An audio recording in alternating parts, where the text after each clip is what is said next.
The following is a presentation of iRacing on PTR TV. We'd like to thank all of our channel partners for their support. Please like and subscribe to the channel, and we hope you enjoy today's broadcast.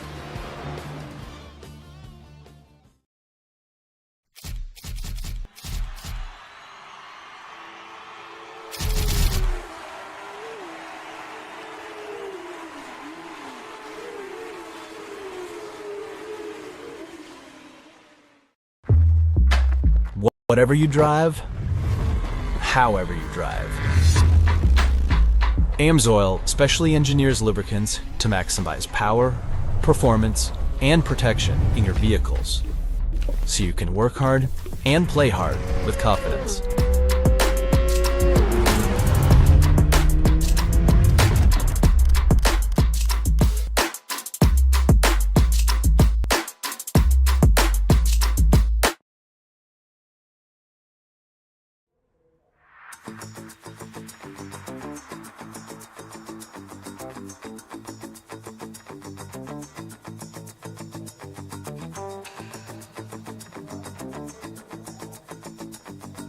We started Season 9 7 days ago at the Richmond Raceway, a little bit opposite of what you'd expect in the real world. Typically, we'd started off right here at Daytona International, but this is going to be round number 2 of the Nichols Pros Triple Bypass Racing League Cup Series. What will happen here on the high banks in Daytona Beach? We'll have 85 laps to answer all those questions. Welcome everybody to PTR TV for today's coverage of the Triple Bypass Racing League, again brought to you by Nichols Pros. This is an interesting title. It is the Wreck'em Deck'em Crash Bots 85 for 85 laps around the 2.5 mile speedway. Gonna be myself, Corey Silva in the booth, and in the production truck, Brad Dalton, to help me out here with all of the calls. So the Wreck'em Deck'em Crash Bots, I think that is the largest number of syllables ever in a racing title. But here we are at the World Center of Racing, and let's see if indeed that title comes to fruition, Brad. Yeah, good morning, good afternoon, good evening, everyone here from virtual Daytona International Speedway. I've seen a lot of this track over the past week. I spotted Thursday night for the Xfinity Series for Zach, face that you may be familiar with if you watch Elbows Out on Wednesday nights. He has migrated his way over into Triple Bypass and called me up to be a spotter for Thursday night Xfinity. He did pretty good there. I saw this track run some Saturday, of course.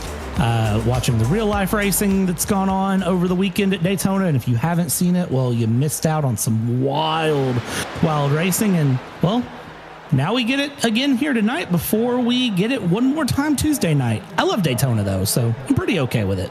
Yeah, the World Center of Racing, I got to go to this place a few years ago, and I'll tell you, if you haven't never been in person, put it on your bucket list. This place is absolutely fabulous to watch in person, but it's also fabulous to watch here on a PTR TV broadcast. Let's go down trackside, get you that starting lineup so we can go and start today's festivities off.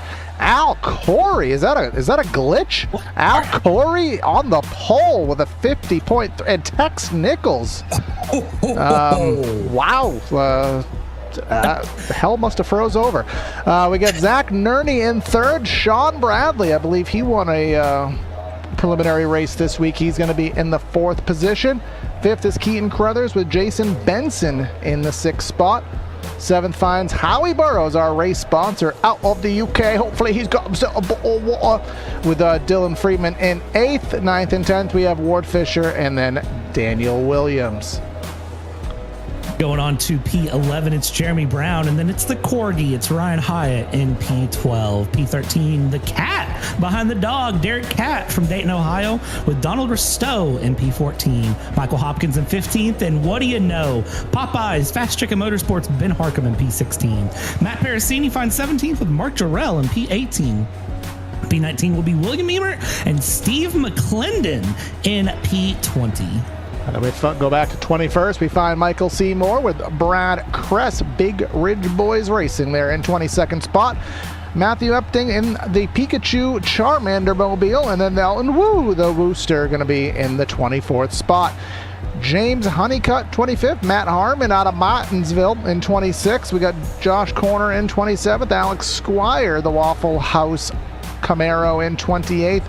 Rounding out our top 30 out of 38 entries, we have Kyle Dewey do it from the 29th spot. And then Mark Herzog, California native, going to be in P30. Finishing out this lineup here, Ty Bass will fish his way out from 31st, see if he can find his way to the front. Keith Hanlon in 32nd place with that pumpkin car. Miller Lite Cameron Kane in 33rd with Coca-Cola. Nicholas Deal will deal from P34. P35 here on the night is going to find Anthony Suarez with Sid Kasheshian in P36. Oh, I cut it off early. We have Jacob Bettis in 37th. I'm not trying to be disrespectful to Mr. Jacob. I just read the amount of drivers wrong, but that is going to be our starting lineup here today. Our race details are going to be as follows, I think. Nope. No, they're not. We have, oh, there it goes. Just a little bit of a lag time there. We have 85 laps. Stage will be at lap 30, and some changes we'll talk about with that in just a second. Our 3 sets of tires, which is pretty nominal here at Daytona. 1 backup car. Our fixed sets fit 22 to 25 laps estimated there on our 55% fuel load. This is going to be a fun one to watch here as they go through. Corey, I'm going to steal your words here. We kind of know how Daytona is going to go. We know this is going to go some way, somehow, some by golly way. I just hope that we make it through the stage before it goes the way that I'm expecting. Thursday night, again, if you didn't see it, you weren't there. There's a photo in the Discord, and I count about 20 Xfinity cars Thursday night that found the wall. Yeah, I'd rather in not. One incident. I'd rather not do that. I did make my my opinion of the style of racing well known, and the drivers know it. So hopefully they make this as easy and entertaining on us as possible. Emphasis on the entertaining. 85 laps, again, that stage at lap 30. There will be a pit stop before the first stage because, and they won't be able to save that much, so it'll take that much next gen out of tonight's efforts. But that pace car will take that hard left into the safety of pit lane, and the Daytona International Speedway will let loose 37 next gen automobiles. Green flag in the air, the Crash Bots 85. Hopefully that title does not happen and we get some clean racing here tonight. It definitely looks like everyone's going to at least get going here decently. We'll run it into turn 1, and Al Corey up in the front. Unfortunately, I hate to report, Tex Nichols did have to serve an EOL due to penalties from last week, or last season. So Tex Nichols serves that EOL, drops off of that P2. We get everyone going, and let's see if they can keep it in a straight line here down the backstretch. I see Waffle House already getting a little swirly, but down the backstretch, everyone looks good right now. And yeah, get ready for a lot of this. Yeah, the next gen, if you didn't watch The Real World, won't spoil too much of it for you. Don't know where that came from. Won't spoil too much of it for you, but they didn't actually have the next gen gridlock as much as you'd expect. Runs did happen, and we actually saw nearly I don't want to spoil any of it, but a phenomenal finish there. So let's see if the sim racing counterpart of that can follow suit. Don't know where that came from. I mean, I'm thinking about ice cream, so I'm going to blame it on that. I did have a milkshake prior to the broadcast. Yeah, I'm thinking about a milkshake after the broadcast. Parasini dropping out of the line in the background up front. Al Corey hooked up to the back of Sean Bradley here, pushing him along as they go, and looking on the high line, things are very much just kind of where they're at. And again, this was a lot of what we saw Thursday. There was a lot of drivers just hooking up nose to tail, doing what they could when they could, and things. I really caught this Thursday, Corey, but driver spotter combo, it was great because you just sense when things get wild, and everyone's here to have a good time, just as Daniel Williams is. But you get that hairy feeling, and me and Nerney felt this a couple times Thursday night, where even he would be like, I'm getting out of the pack. I can't do this. Somebody's about to wreck. Things are about to get wild. I don't sense it yet, but I have a feeling that as the laps tick on, we'll start to feel it. Yeah, and something else, I know Taylor Swift just bought all of her music library. from Scooter Braun, but we may need to get royalties because the sparks are flying here. The custom setup right on the racetrack was told that it is a very stable setup, and drivers should be able to push all around this track, including in the corners, with the stability that this setup has. But again, the sparks are certainly bouncing off here. At night looks pretty nice, and I'll tell you, that 78, that Popeyes car of Ben Harcum, really aggressive move to get to the inside of the track as the peanut butter and jelly mobile of Mark Gerald trying to get by on that outside in that 81. Man, a peanut butter and jelly sounds good too as we go along. They make me hungry. That's all there is to this at this point as we go through. And the Alani car is one that we got to watch out for. He might send somebody to the hospital if we're not careful. That might be a little more niche of a reference, depending on if you're up to date with the energy drink fiascos of modern times. Al Corey here looking a little wiggly, looking like he wants to go high, go low, trying to find somewhere around Sean Bradley, but also just trying to get a little bit of cool air on the car as he sits right on the back of Sean Bradley. Try to just let the car breathe a little bit here and make sure that he can afford to stay in that P2, pushing people in. We done screwed it up. We done crash botted here. Big junk. That's Ward Fisher. That is Matt Parasini involved. Sid down there on the inside. I see Hopkins as lap 5. We are done carnaged up. Emmert has already... Oh, he busted out the ice cream car only to have it smashed on the floor. There's the Wooster. Terry Labonte is going to be hospitalized for that one. Let's take a gander. Not outdoors, but let's take a gander at what caused this hoopla. Oh, that camera won't tell us anything because it's behind the banking. Oh, I can tell you that's a hard hit. All right, so let's try this here. I see something. I believe the 29 and the driver in front of him. That was Derek Catt. That's at least at quick glance. Let's go check one more game here. On board with Derek Catt. So I saw Brad Kress on the way down too. Looks like there's a checkup. Checkup. Oh, yep. There was something with was that Ward Fisher? Brad Kress, yes. So that will get one more perspective of this, and let's try to go from our drone cam here if we could make this happen. Watch that great Clips number 9 automobile. Oh, yeah, Ward Fisher was all sorts of out of control there, it appeared. Yeah, and it looks like, unfortunately... See, this is the problem that you get in super speedways is, do you want to be near the front of the pack? Do you want to be near the back of the pack? Where is the safe place to be? And unfortunately, in that situation, mid-pack back, you kind of got caught up in it. Yep, the benefit that these drivers have, as we're back to live pictures here, is that they do have a fast repair. So they do have, or as we like to call them here, more realistically, a backup car. So if the damage is too much, they can take themselves and, just instantly pull out that backup car, reprieve all themselves of that damage and start anew. Something that these guys will have to consider is it's a long race. There's no inkling that that's going to be the only wreck. Do you think that it's worth doing now and that you'll be able to continue on clean for the remainder of the event? My gut says yes, but reality tells me no. So, with that being said, I'm going to be real honest. I want to be in the top 10 right now if I am a driver. I want to be up and forward and through. And I know our caution counter in the YouTube chat, I was just kind of peeking at that. Alex Squire, he had to use it already. As did the 81 of Mark Gerald. He had to use his backup as well.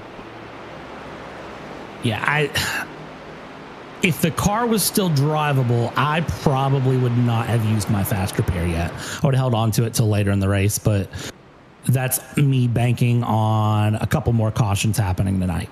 Well, remember, we have a guaranteed caution on lap number 30. Oh, actually, that brings up a good point, a good talking point. They did change the stage protocol here in Triple Bypass. Before, it was a little bit different than normality, in the sense that if the stage came out at lap 30, it would actually come out at the start of lap 30 at the completion of 29. We are going to more emulate the real world, so the stage will come out basically on lap 30 plus 10 until the 10th position completes lap 30. So that will kind of add an extra lap of racing to it, if you want to say it in that context. But it also can affect the strategy, because most of these drivers did not pit. The top 7 did not pit. We estimated from Al Corey around 25-ish laps. With a couple laps of caution, maybe you can go 27, 28, but can you make it to 31? That might be a little bit of a stretch. Well, Joshua Corner just confirmed in YouTube chat they will have to pit before stage to fuel. Just confirmed that as we're under caution. So, I mean, that's coming from the P6 driver. That's coming from the horse's mouth, I'd say. So that tells me that they know they're going to have to pit again. And I would say the most dangerous thing here at Daytona, beyond being 3 wide all the way around lap after lap after lap, is probably green flag pit stops. So if you do the math on this, it's going to be an interesting night. Yeah, because the thing about pit stops here at we've kind of changed the terminology, Brad. They're not necessarily plate tracks anymore because of the tapered spacer and the engine configuration. We just call them drafting style tracks. The thing with these drafting style tracks is I just completely lost my train of thought. Sorry, my old man groan there probably threw you off. Drafting style tracks. You got to have friends. Is that where you're going with that? Yes. Look at, see, that's how we've worked together enough. You're basically at the mercy of what everybody else is doing. I know there's been times where I've had the best green flag pit cycle of my racing career, and that actually worked against me because I got such an advantage on the drivers that I pitted with that they blew right past me and I lost the draft. So you don't want to speed too much. You want to make sure you don't lock up on entry and get down to that 50 some odd mile an hour speed limit, blend into the pits, exit on the apron all the way to turn 2. A lot to do from high speed down to slow speed, but hopefully we get to have some green flag stops and they're not all behind this safety sedan. I think it will be here as this iRacing pace car is going to peel off into the pits. A little bit of a late pull off there, but iRacing loves to do that as we come through. Hit the Geico restart zone here at the World Center of Racing.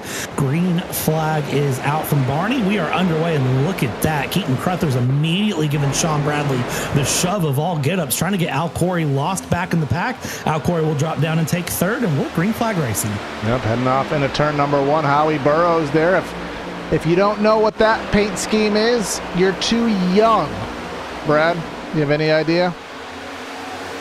Not off the top of my head, but it's been a long day. The old Daytona USA arcade game, which is actually why if you played any NASCAR console game or any NASCAR game prior to about 2001, you couldn't race at Daytona International Speedway because Sega actually had the license locked up for their arcade game.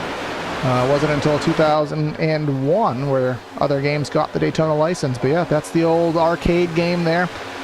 Super fun throwback there for Howie Burrows, our sponsor of today's event here. But this, since this restart has occurred, we are very much single file, except for Derek Catt in the 29 car, that Justin Allgaier Junior Motorsports Cup car. Remember that one Cup race that Junior Motorsports entered at Daytona. Going through here, and you can see how the pack is starting to spread out a little bit more, but also it's going to accordion. It'll compress its way back in. You see Derek Catt dropping back to Herzog, because honestly, even though Catt is going to lose some positions, it'll be more beneficial for him to get back there to Herzog, hook up, and then start using the draft to move forward. But that Highline just has no momentum right now, honestly. Going through, I mean, look at that top 10 single file going back. That is impressive and not traditional. Well, I say that, and there goes the number 18 of Epton breaking things out going through. We hop on board here with Avril Lavigne's number 1 fan, Dylan Freeman, and change minus 11.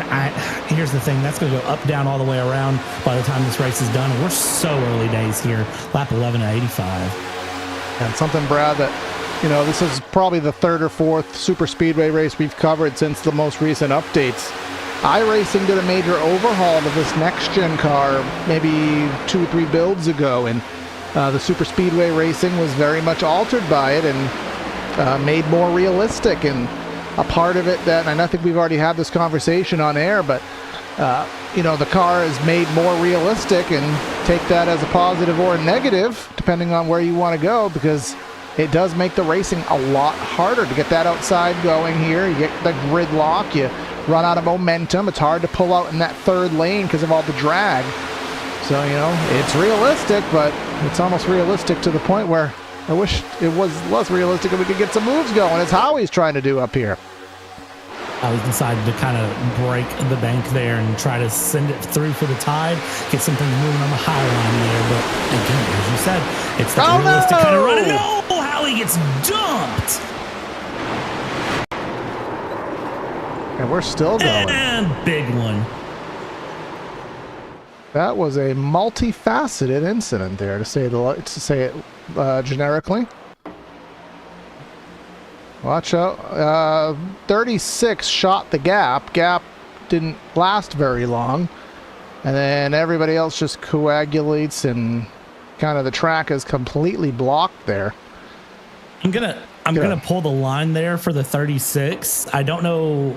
I say this sometimes on Wednesday nights. You have to rejoin safely when you end up in an incident. Watch the 36 here, was in line and then just dropped straight into another gap. That's your pal. I mean, does he need you to spot? Because that's your guy. Oh, I know it's my guy, and I'll call him out on it. Who are we on board with? We're on board with... Oh, wait, hold on. We have... No, that's not your guy. That's your guy. We have two 36s in the field, I think. So who was that person? Who was that? Who was that? Oh, is that Daniel Williams? 35. Okay. Pardon, Nerney there. You're not the bad guy there. Yeah, Howie just... Yeah, but Nerney... Howie was so slow from pulling out a line with no help. Yep. And I get that did put Williams in a difficult position where you don't want to just stop, because then you risk getting, pile driven there from behind. But also there really wasn't a third lane. So actually it was a more difficult situation than I guess we can describe at our first analysis there. But everyone's coming down pit road. Again, required pit stops to be able to make it to lap 30. So I imagine, tires won't mean anything. You may see some drivers take them, but pit stops nonetheless. Yeah, Howie just said, may want to see what I did. An accident, I swear. Howie Burrows, so help me, what have you done today? I don't know, but somebody... there was the pit box. There was a Tide car, and I'm not going to go back and check it because it wasn't too important, but there was a Tide car in the tri-oval grass. So, pit stops, clearly your... things are just difficult here. Evidently here at Daytona. A lot of people in the pits right now. A lot of damage repair, because again, not everybody wants to take that fast repair, as we always talk about. You don't always want to take that fast repair. Yeah, that is definitely a caution flag. Steve McClendon has taken the lead through this cycle, because he and a few others will show on our ticker right here, pull up the stints. You can see the top 6, they pitted on the first caution, so they will have ample fuel to get to the stage, but they have been able to take advantage of that track position, which might be a little more important than originally expected. Yeah, if you are a driver and you've seen 2 wrecks happen already and we're into lap 14, you want clean air. You want the front of the pack. You want to stay out and away from whatever you can. So I don't blame them a bit for opting to not pit in and take a splash of fuel, do anything like that, and go around through. Yeah, I would have stayed out too, and no surprise to see McClendon doing that. McClendon's one of those drivers that I absolutely take notes of to see, what he's doing and do what McClendon does. Yeah, absolutely. Nothing. Definitely going after your back-to-back champion, following their strategy, is certainly something that would be a good decision to do. You can see there on the top of the shot, that is Emmert there. I was going to take a look to see. Oh, he's 2 laps down, so he is siphoning to the back of the field. We do have Tex Nichols, Kyle Dewey, Howie Burrows, and then as the aforementioned William Emmert off of the lead lap. Interestingly enough, we do have 3 retirees already in the form of Cam Kane, Sid Kashishian, and Ward Fisher. I'm trying to check here, and none of the 3 of them actually used a fast repair, so I wonder if they just said, yeah, we don't... Well, I don't even want to speculate, but whatever the situation was, they didn't pull back up. They just left. Howie's been DQ'd from the session, it looks like, on my side. Well, then. So I don't know what's happened to our race sponsor, but it does look like Howie's picked up a DQ. And not a Dairy Queen. Those aren't. I don't think those are a thing in the UK. I just got a message here from Howie themselves, and an iRacing issue is what I am being told. So take that as it may. Rip indeed. Being our sponsor, I know Howie does have rights to an interview at some sort during the race, so whether that's mid-race as temporary comms or if they want to wait for a stage or two, I don't know, but we'll sort that out, I guess, in due course. Of course, Howie did help out last week at Richmond and did a bang-up job as Brad was recovering from his illness that he's still recovering from, but happy to have you here back today, Brad, as we have 70 laps to go, 15 to the stage, and our back-to-back champion will lead us down. And Steve McClendon here bringing us through. Green flag coming around and is going to get us back underway. Jeremy Brown, Brad Kress, Mark Herzog. Keep an eye back there, see what happens. Herzog likes to lead that high line and bring things through. And it does look like that might be Herzog's MO right now against Waffle House at least. And trying to lead that high line around. That didn't get momentum back through. Let's see here. As they come along out of 2. Waffle House getting swirly. You got to be careful with that because that's a quick way to start a caution as they go through into 3. Yeah, we can see the Waffle there on the deck with the Waffle just getting passed by the donuts there. Sean Bradley and lonely Waffle House. I would say at 3 o'clock in the morning lonely, but no, Waffle Houses are usually actually packed at that hour, interestingly enough.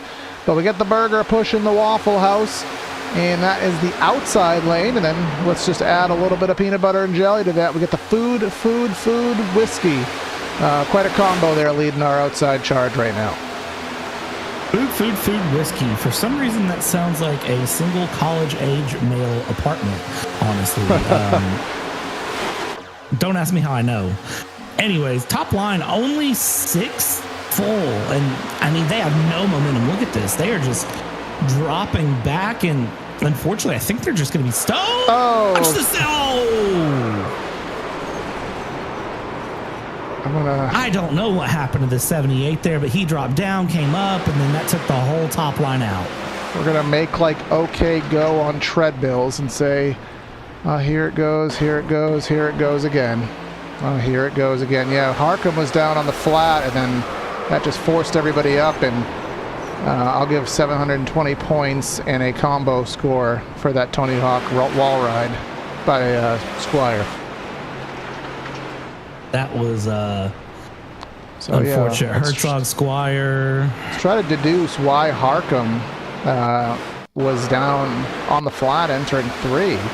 That's kind of what stacked everything up. It was like the car just snapped down. I don't have a solid answer. That was so weird. Do you have a liquid answer? Potentially. Oh, he backed up for the checkup, and I think he was just in the middle of a... There was a checkup up front, and let's watch a rears with Hopkins. Yeah, I think the checkup, when the checkup happened in the front, I think it just caused kind of a weird little netcode-y reaction to his car. And then everybody else just, unfortunately, didn't have any time to react to it. So, puts us under caution. And, Brad, you left the door to the booth unlocked again because a wild Howie has appeared.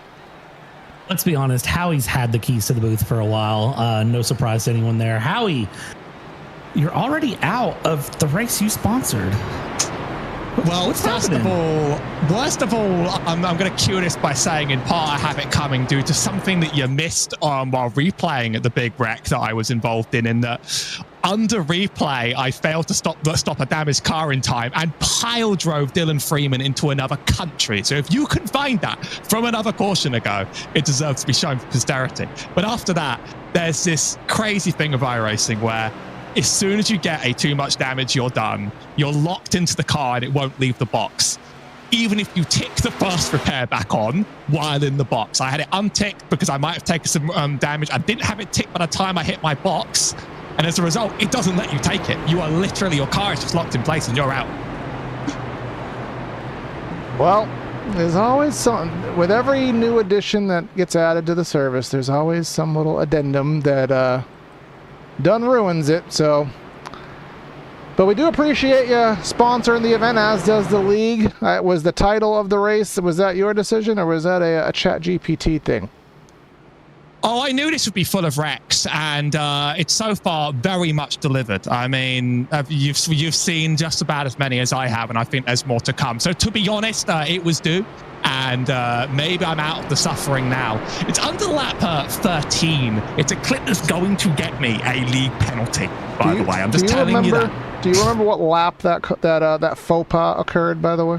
It's lap 13. All right, so let's go and siphon ourselves into the replay chamber here real quick. You play it in slow motion, backstretch, entering turn 3. Oh! Yeah. Oh. So this might just get me in trouble anyway. I didn't slow the car properly in time. So really, like Al accurately said, that everything that's happened to me was karma for that. I promise it's not intentional, but it's still reckless enough to get me some nasty underlines if I ever show up again. So, you know, it's karma. It goes both ways. Well, they might not let you race anymore, but hey, they'll probably take your money, though, if you want to sponsor more races. I have another one planned. It's going to be a track, though, that you can't just go flat out. Enjoy the rest of this, but I think you're going to be here for a very, very long time. Brad, we just amended our payment policies here, so hopefully not. No, I think we'll be okay.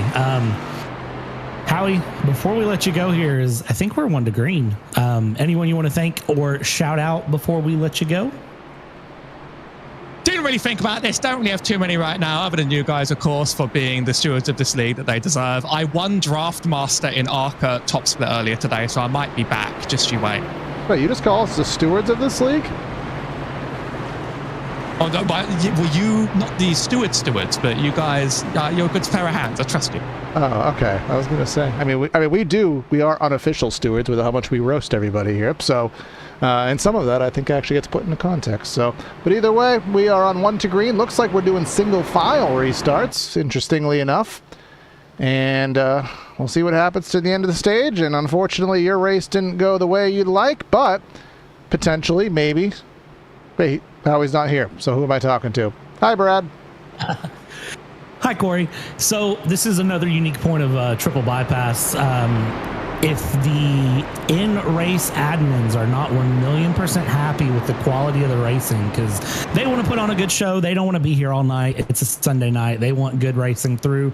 If they're not 1,000,000% happy with how things are going, they will throw single file restarts out and kind of use that as a kind of a drop kick to the drivers, you know, kind of send the roundhouse kick around and say, hey, you don't deserve double file restarts. You get single file restarts until you can race. And I will say I've already lost count of cautions within lap 20, I think 2 within 20 laps. They're probably not happy, but I see checkups happening in the back of the pack here on the single files. McClendon takes us through the restart zone. Yeah, I saw something there. I tried to click to it, got the wrong camera, but yeah, single file restart. And I guess fortunately and unfortunately, you know, I appreciate the effort, but Daytona just being a kind of a rubber band track, it just means it'll take 2 laps and we're back to where we started. But the effort is certainly there in principle, which we do appreciate. Because, you know, you don't want to be here till 2.5 hours either. But 85 laps, about 52 minutes of racing if this stays green. Al, Corey going to the outside and going back to the inside, because going to the outside by yourself with no help makes absolutely no sense, just like Al's pit call at Richmond last week. He's roasting Al to no end here as we go through. Let's see here as they come off the Oh, we got tri-oval. mini packs. Yeah, it's starting to splinter Yeah, into mini packs. it's almost like Entenmann's mini muffins. We got mini packs. You got about 5. Well, this is a big pack here. This isn't Entenmann. They only give you like 5 muffins in a pack, so we got a little bit more here. But this takes you all the way back to the 11th spot. Who is that Lone Ranger to the outside of the racing circuit here? That's the 15 of Keith Handlin. And now we have joined packs here, and that is Ben Harcum closing on in, and then we only have one other pack to go, and that's being led by Ryan Hyatt, the Corgi. Pulling up my New England accent here as I drive my car in Harvard Yard on the end of lap number 22. And as all of the drivers continue along here, I'm not going to pull out any accents other than my own. Look at Brad Kress. Kind of looks like Kress might want to try to peek through. I see back in the back, Parasini has hooked up with the 16 of Joshua Corner and is going to start pushing along. But again, in the corner, he's pushing him in the corner because his last name's Corner, and they were turning. Corey, is it past your bedtime, buddy? Actually, I mean, on the average day it is. Yeah, I'm usually up by about 9:45 on a non-broadcast day, but I do like my puns. The Pun Guys, my favorite little Facebook page there, whatever you want to call it. But Harcum, I just had Popeyes for dinner here. I might be a little partial to that 78. Not supposed to be biased, but do like me some fried chicken to that outside with Jason Benson there. About 4 cars up, still waiting for Hyatt and company. Then we actually, as the Coca-Cola car gets wrecked. Here we go again. Oh, hey, he unwrecked. And then wrecked. Then wrecked. They literally saved it. They saved it, and then we're wrecking for 3 from way far back. Hold the brakes, hold the brakes, hold the brakes, hold the brakes. Let me channel my spotter voice here. Brake, brake, brake, brake, brake, brake, brake, brake. They wrecked. That was almost the best save I've ever seen. Yeah, that's a Ricky Rudd save of the race, and then fumbled it. Until it wasn't. All right, so here's the... yeah, they saved it. Great save. Got 92 a deal, and then Benson... to the outside. Let's just try to get one more perspective of the initial faux pas. I just want to understand how the second together happened. Once the 92 saved it. He went to the outside. So who is that? The 18 we need to put some attention to. The 18, Matthew Epting. Hey, why are they... What happened to them? On board with Epting here. Push, push, push, pushy, pushy, push. He went up the track when Deal was already there. Yeah, and then so the 92 lost it, but then was together, and I'm just confused how the 92 ended up back up into Benson. I'm confused how that part happened. This is Benson right here. Because my only assumption is that the 92 forgot they were 3 wide, but or just let go of the wheel. Like I don't know. I don't know either, Brad. But we will probably not get any pit stops. Probably have about a green-white checker to get us to the stage. For those of us who did not get to attend or watch last week's race at Richmond, these guys always put on a... Wait, Howie's back on the track. 11 laps down, mind you. But these drivers, so admin puts on a... Let's just make sure we're not on 1 to green. We're not. They put on a race recap video. And a good time as any to go ahead and watch it. So we'll be back at the end of this Richmond recap.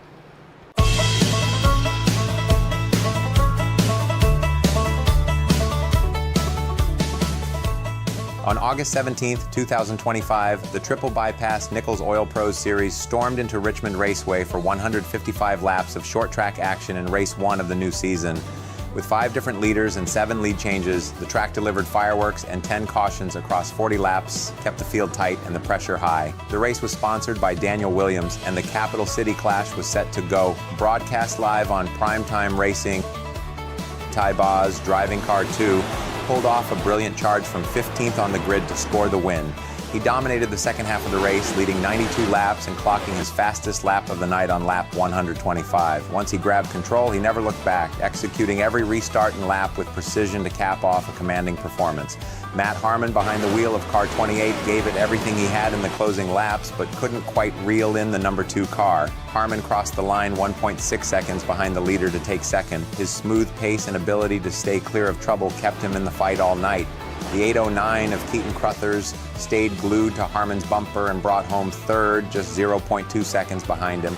He ran a consistent race, keeping the leaders in view and finishing less than 2 seconds off the top spot. Ben Harcum never led a lap, but finished strong with a fourth, and Nichols Deal, in a last lap battle, snagged a top 5 finish as one of the night's biggest movers. Congratulations to Ty on his victory and a great start to Season 9.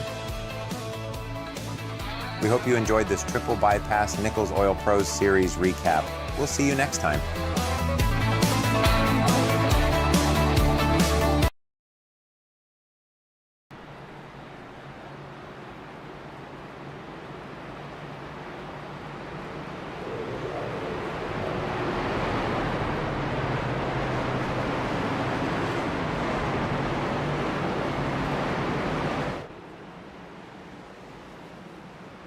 And we're back here on PTR TV, Nichols Oil Pros Cup Series, the Wreck'em Deck'em Crash Bots. I was hoping that that title did not come into fruition and be the trend of the race, but boy, I was wrong, because I think we've had about 4 cautions, and we're going to have about a green-white checker to get us to the stage. We're stacked back up for double file action here, as again our stage will be at lap number 30, and should be interesting, Mr. Brad. Yeah, welcome back here, everyone. We always know super speedways go one of 2 ways, right? Like, this is kind of just the nature of iRacing. We all expect it. We know what we're looking at. And I don't know if, some guys just have the cobwebs going, if the Daytona fatigue is real, or sort of where we're at with it. But this has been an interesting one to watch so far, and I'm curious to see how things go. Green-white checker to the stage, and then stage break, and we'll see what happens from there. I have a feeling that things are going to settle down. We're going to hit that weird middle third lull coming up. I say that all the time, Brad, with these, in these races, that we're going to hit that point of just buying laps. Everyone's going to realize, actually, at our stage break, we're going to have our Silva sound off, and I'm going to tell you why I hate plate racing. But oh boy, yeah, I'm going to ruffle some feathers here, but luckily we're all birds, so we have plenty to pluck off. But either way, I said pluck off. But the pace car is going to pull into the safety of the pit lane, and Steve McClendon and Jeremy Brown are going to take us back green flag racing for I believe 3 laps to go, to get us to the conclusion of lap number 30 for our stage as we race off into turn number 1, double filed up. And we go through into turn 1. McClendon ahead of Cress here, following along. Keaton Crothers up in 3rd with Jeremy Brown 4th. Woo Bradley behind that. Coming out of 2, getting up to speed, and stage points are important as we go through. And that's the Risto, 25 of Risto to the inside.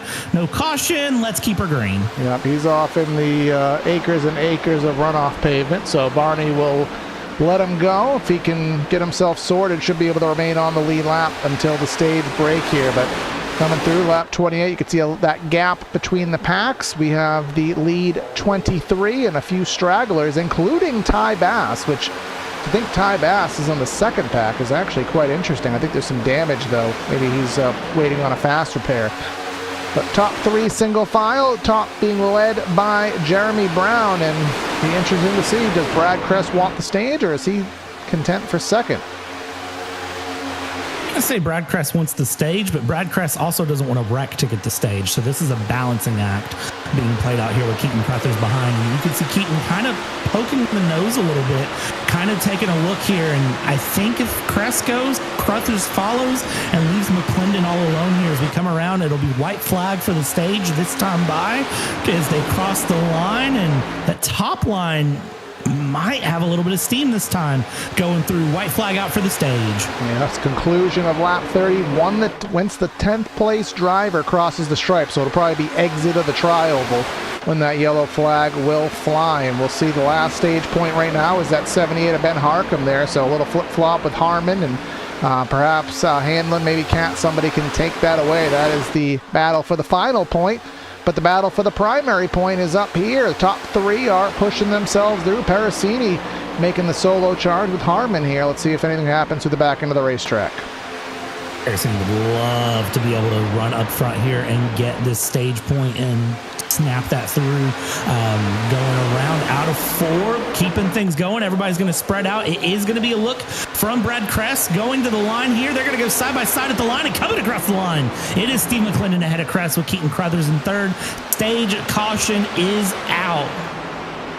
Yeah, that was a good race to the line. Didn't quite time it perfectly. Didn't have the help he needed, but you know, a 1 playoff point means something, but it's not worth getting yourself into too much of a pickle for. But now they will have to drive all the way around this Daytona International Speedway, catch up to the pace car. I think the pace car is still at the exit of pit road, so they get a full send a lap around here. So our pit lap will probably not be till about lap 33. And just taking a look at things, I think actually it might be a little tight on fuel, Brad. Some of these drivers have 24 laps on their stint right here. Yeah, there have been a couple more cautions going through, yeah, so they're fine. I think they might be okay. I'd be surprised if they weren't. So, let's see. Something I do want to bring up, Rec. We were talking about it off air, and it is being brought up in our chat. Of course, our other series that we cover live right now, we are working on another one, as a matter of fact, but our Elbows Out Racing League, I covered the first one on Wednesday night. As an oval guy, I covered a multi-class road race, and I had fun. And Zach Nerney, that 36, is a part of that in the chat here. So we want that PTR TV kind of league crossover. We got guys from another league watching our leagues and other leagues and having some fun and actually racing. So that is that league camaraderie we love to see here on the channel. Yeah, and I'll say if you're someone in Triple Bypass watching and you're looking for somewhere fun to have some multi-class road racing and you're not racing with Triple Bypass already on Wednesday nights, jump over to Elbows Out. Show them some love. They're a lot of fun, and that multi-class series, it's, as someone who is a hardcore IMSA fan, I would argue a big fan of that multi-class racing. I have really taken a liking to Wednesday nights. So Brad, just saying. Brad, could your computer handle almost 50 cars? I mean, I stream it on Wednesday nights. I'm just saying, I stream it on Wednesday nights. But you're working on stuff here, but I know you're working on some upgrades, but we'll wait for that in due course, and that'll be fun to see once that happens. But pit stops are aplenty right now as everyone coming into the pits and sliding on in. Hopefully, some drivers may take tires, some drivers may not.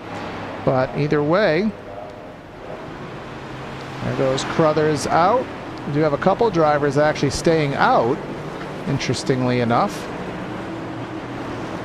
I believe, actually, yes, Daniel Williams in the 35 staying out. I think he was the Lone Ranger to make that decision. Yeah, I would think for fuel alone it would make sense to pit. I don't know why you would stay out, honestly, for, you need fuel. TV time. Definitely. I mean, tires you don't need, but yeah, I guess TV time as well. Got to pay the sponsors going through, but Howie's up there right behind the pace car, so I just saw Howie's the getting the time. I just saw the airplane off of turn number 2. There it is. You can see it on the left side of your screen on the Daytona International Airport. I'm pretty sure, so back in the day when they originally did that, because when iRacing figured out how to do animations, that plane came in at supersonic speed, and someone actually, and people on iRacing would do this, they actually pixel by pixel, frame by frame, calculated the speed and the angle of descent and realized that that plane was landing against the laws of physics. So iRacing actually had to go in and more accurately depict the animation of the plane landing so that it was realistic. Little tidbits of information. For some reason, it's not the fact that iRacing would animate a plane in the background. It's the fact that someone did the calculations to figure out the speed is what shocks me. Yeah, but it doesn't shock me. Yeah, the at the angle same of time. attack was a little off. But, you know, Daytona, even though this track has been updated a ton of times, this track actually is still in process, as we go on the green, of getting another update for the NASCAR refresh. So that'll be out next build. It's not completely accurate to real life. There's still a pit building here, Brad, from 2007. There's also still grass on the backstretch, which hasn't been there for a few years. Can't wait to go back in January. Yeah, the Pepsi 400 pit building still drives me nuts. There hasn't been a Pepsi 400 here since 2007. So they're going to redo all the stuff. There's some sprint graphics in the infield, as someone who has been here too. But my wife wouldn't permit coming back again. Oh, I didn't get to do my my plate racing animation, my plate racing sound off, but something tells me we'll have another time. We'll have time. So that 35, and then Crothers, and then we have Kress and McClendon. McClendon had a slower stop there. There's a myriad of different strategies on the pit times there, as you can see on the ticker. Williams omit, that's his time from before, but 7.4, 10.6, 11.2, 7. So that means fuel only. That means 2 tires. That means 2 tires with more fuel. So we'll see how all that comes together over the course of about 50 more laps. I think it's going to come together pretty well as it goes. I say pretty well, and I have a feeling that 1 or 2 crazy things are going to happen along the way. We'll just have to sort of bide our time, call it as it goes. You can never really predict how Daytona is going to end up. I've seen triple bypass run an entire super speedway with 0 cautions. Wait, what? This was predating stage I thought you breaks, just said elbows out. I'm like, elbows out right at super speedway? Oh, I did not get that memo. But either way, pace car is in. I am off today, man. I'm like a light switch that at the dark. Go, talk, Brent. All right, and we're back at a green flag. Brad Kress gets a poor launch there, it appears. McClendon on the high side with a great run with Crothers going through and along. Everybody getting along. Watch Parasiti in the background there with the 18 of Epting. Everybody trying to find their way up, down, sideways, all the way through and get this race restarted. Out of turn 2 they go. Everybody holding on here along again on the front end. Keaton Crothers getting a run. It's not always a good sign, though, here at Daytona when you pull a gap. Now pick a lane, find a lane. He's going to pick the low lane there and get pushed by Daniel Williams. Good decision there. McClendon and Al Corey hook up on the high line. Yeah, let's see if they can get that high line going, and will the 809 go for to block it all? The answer to that question is a resounding no there. The 45 of Al Corey, there they come. There goes the sparks a-flying here, and big head of steam from McClendon. He'll have it. Will he drop down and leave Al Corey to his lonesome, or will he remain as a team player to the upside? He will drop down.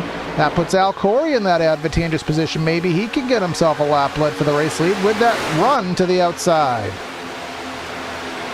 Run to the outside comes along. Al Corey now showing in the lead, but can he hold it across the line to lead a lap here as the number 16 there, Joshua Corner, will push him going through down the back stretch. Let's see as they go along here. The Alani car trying to break some hearts on the low line there. Al Corey covers off McClendon, and that's going to let Corner on the high line come around with Derek Cat trying to find a way through. Yeah, Derek Crothers is going to try to side draft. Oh, I know they said that the setups allow pushing, but they were pushing the 51 to the 45, and it was not completely square, and I was really worried about that happening. Oh, man. And Parasiti's in the wall. Several drivers drop down low. Parasiti still trying to save the car. Maybe save the car there off of Harcum. You can see the back of the... Ooh, slow it down there, number 76. Slow it down. And then Freeman, the 31, down low in the grass. Yeah, so that seemed to stem from the contact from the 51. And I kind of called out that pushing was making me a little bit scared. And I'm just trying to find the best angle of it here, folks. So bear with me. Oh, there it is right there, the 16 car. That was the one that went sideways. 16 is Josh Corner.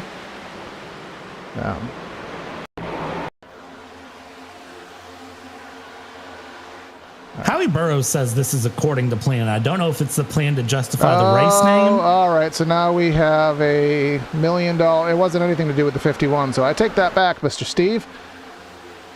Who came up, who came down? $1 million question. I'm going to say the 16 came down, and then Al Corey really just didn't have anywhere to go. We'll just look at it for the final time here. I think the 16 got helped down a little bit, but yeah, I definitely don't think Al did anything wrong. It was Parasini who we thought saved it. And didn't quite. But we're back to caution flag again. And I'm going to bring up that quote, that little clip from, not literally, I'm not going to bring it up on screen, but anyone who watches Family Guy, there was that episode where Peter took Lois golfing, and he said as he threw his clubs against the green, "This is fun! We're having fun!" Are we having fun, Brad? I mean, I always have fun whenever I'm doing broadcasting and sim racing commentary. I always have fun. I wouldn't do this if it wasn't fun. I've told you that since day one, that the day this isn't fun is the day I retire. The only difference is I'm going to not do what you do and retire to unretire. I'm going to actually retire. Well, what fun would it not be to Brett Favre / Mark Martin? We do have some pit stops. This would be, let's see, lap 40, 85 to go. I guess this would probably put them in a one-stop point from this point on. Needing one more stop for fuel with that 22 to 25 lap-ish fuel window. Most of the drivers who stayed out have been out for 6 laps, so they may need 2 stops unless the cautions become aplenty here. But this is why, this is my hot take. We were having hot takes in the Discord earlier. You know, I'm saying that Chick-fil-A is overrated, all Chinese food is the same, you know, crazy things like this. But the Daytona 500 is the most prestigious race in NASCAR. You know, well-known fact. Winston 500 used to be a big one back in the day with Talladega. You cannot convince me otherwise, and I will not take any refute. No plate race needs to be longer than 100 miles. None of these drafting style tracks in their current configuration, and I'll even go back to Gen 6, I'll even go back to COT. None of them need to be more than 100 miles because literally all the racing is wait, wreck, or it's go aggressive and wreck, or it's wait in the back and then wreck. And then eventually we go 3-4 wide and then we wreck. And every now and then we get graced with a photo finish. But if there's any race on a racing circuit, oval, dirt track, road course, whatever, if there's a photo finish at a super speedway, it's not exciting because it happens too common here. I want to hop off my soapbox. I mean, I hate to say it, but you're more accurate than I think you are. I don't even want to call that a hot take. I want to just call that almost a fact as it goes through around 1 to green goes. I'm also getting fed some information here on the backside, Corey, being told that admin have very much, they're not happy with the fact of whatever caution number we're on. And they have made some very stern warnings in the background to clean this up, get this going.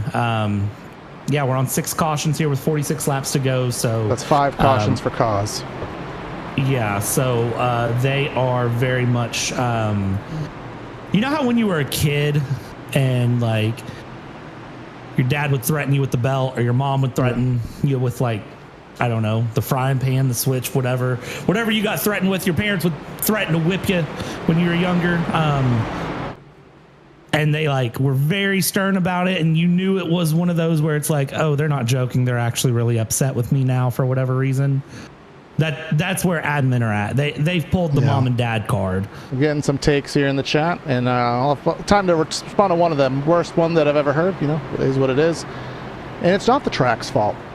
If they find a way, and I think it's possible, to make this a race and not just a random draft lottery where handling comes in and driver ability comes back in the Gen 4, there was a mix between handling and drafting and pack racing. If you look at Dale Jr.'s 2004 Daytona 500 win, him and Tony Stewart, there was nobody else in the picture. They literally, it was the best cars won the race, and the drivers drafted to the best of their abilities to do it.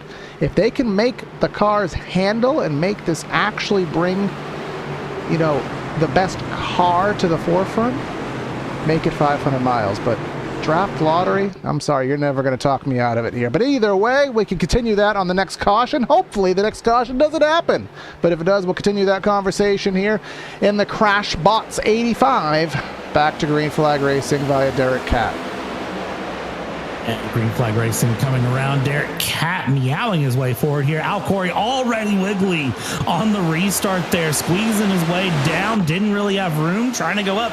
Didn't have room. Brad Kress with a great defensive run there, but Al Corey, you could see the parachute pretty much out there on the high line. Is not able to really gain any momentum, and unfortunately for him, that whole top line trying to get a run that he isn't able to lead. So it looks like he might get taken around here and sent 3 wide, shuffled to the back of the pack. But as we go into 3, that top line continuing to just sort of be stuck.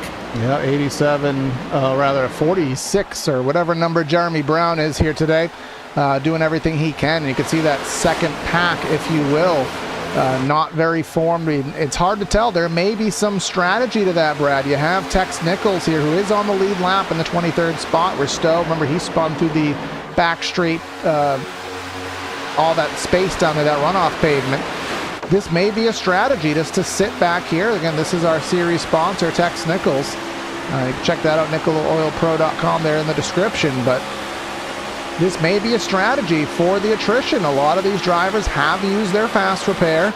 So maybe just chill, wait till everything happens, and take advantage of it later in the race. The only faux pas of that, Brad, is, as I was saying in my little rant, if you wait till the end with the strategy to come to the front at the end, everybody is going to be aggressive at the end, so that makes the waiting strategy that much harder, because you can't just pick and choose when you're going to siphon yourself through the field.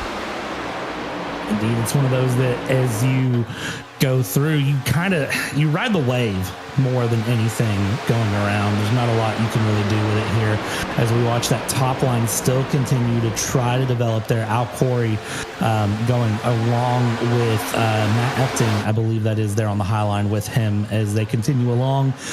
Just 2x2 here, and that's really all you can do. Is there's some squeezing going around there. That is the number 18 of Matthew Epting, who is trying to squeeze to the high line, but just also trying to find low, trying to just, I think, really find what line to be comfortable in. And there's not a good answer here, but again, we're only lap 43 of 85, lap 44 as they cross the line. Right now, I think all you really need to do is ride that line for a while and just sort of hang out. I wouldn't force anything if you don't have to. Exactly. It's just trying to, there's still plenty of time. There's still at least one pit stop, so there's no need to force it. Again, where a lot of drivers have already used their fast repair. In the top 10, you have drivers of Matthew Epting in that Pokemon car that to the inside. Already used the fast repair there. You have Keith Hamlin already used that fast repair. And other drivers damaged. And at this point, Brad, there's been so many cautions. Drivers who've gotten damage from their wrecks, they may have already repaired the whole thing. You can get about 2 minutes done under a caution lap, so maybe not taking the fast repair might have actually been a full reprieve for some of these drivers.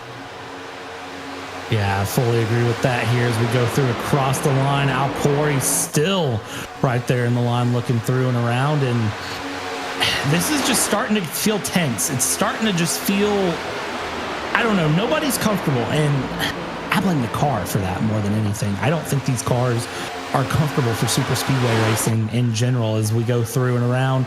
Out of 2, along we go, and top line finally getting a run here. Can they make it work? Kyle Dewey, can he do it up to the front? Well, for a split moment, he's got the cat's bag around, and let's see if he holds on there, if the Canadian tires are going to strap a fresh way forward.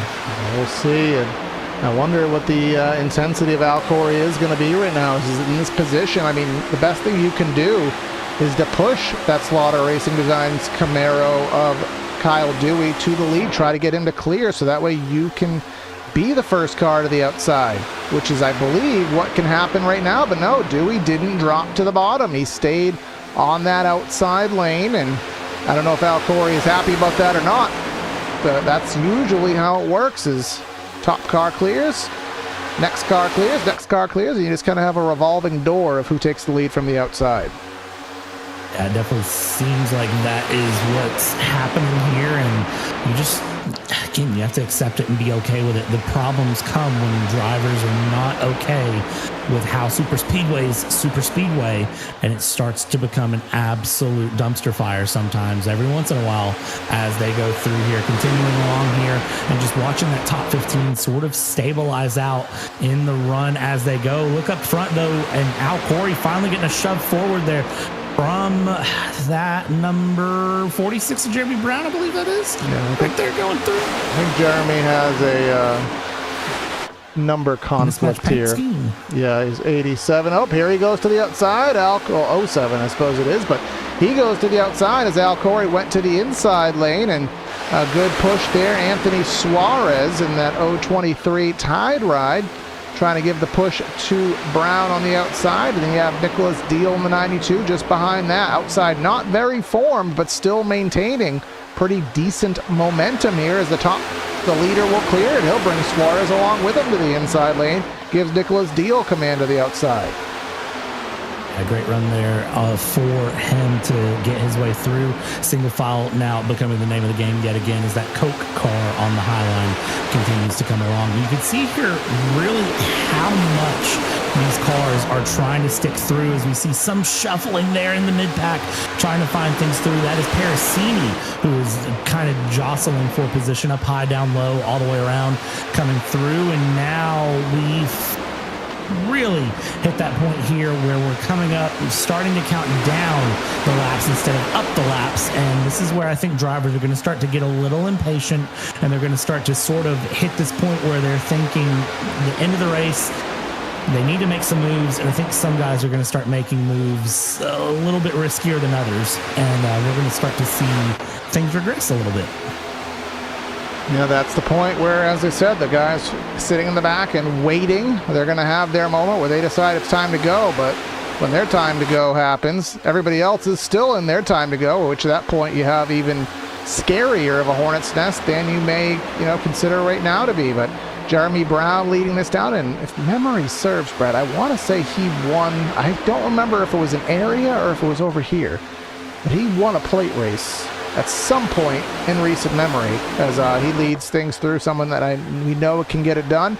Matt Harmon in the 28, he has sponsored some races in the past, but he is in the 28 outside as we split the middle now. Parasini to the outside of Gerald, and it looks like there may be some help in the form of Ty Bass, a name that we haven't said. No, Bass is going to fake out Parasini and go to the middle.